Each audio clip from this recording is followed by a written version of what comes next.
আছে আমার বড় ভাই এবং আমার প্রিয় বড় ভাই হাফেজ সাহেব আছে, জুবাইর হোসেন আছে।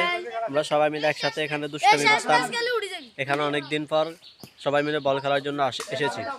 আর মূল কথা হচ্ছে পোলাপাইনে এক এক সময় বল খেলার সময় এখানে মুদ্রাগুলো একটু ঘুম ভেঙে যেত, আবার আমরা সবাই মিলে ধমক মেরে তাদেরকে ঘুম পাড়িয়ে দিতাম। ভাইয়া আজকে আমরা প্রায় 3-4 বছর পর এখানে বল খেলার জন্য এসেছি, ওখানে আপনাদের কেমন লাগতেছে? আমাদের সেই অনুভূতি লাগতেছে।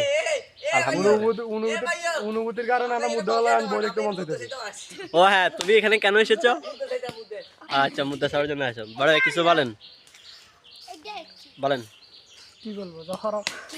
আচ্ছা, আসলে ভাই শরম পাইতেছে একটু, ভাই একটু লাজুক তো, তাই জন্য একটু ভাই লজ্জা পাইতেছে। নিলে তোমার থেকে কেমন লাগতেছে? আলহামদুলিল্লাহ ভালো লাগতেছে। হ্যাঁ, খেলতেছো ভালো কথা, আবার যদি মুদ্রা এসে যদি ফিরে শুরু করে কি বল? বল আমি 3 আবার চলো। ব্যাট করতেছে আমার বাতিজা সাহেব,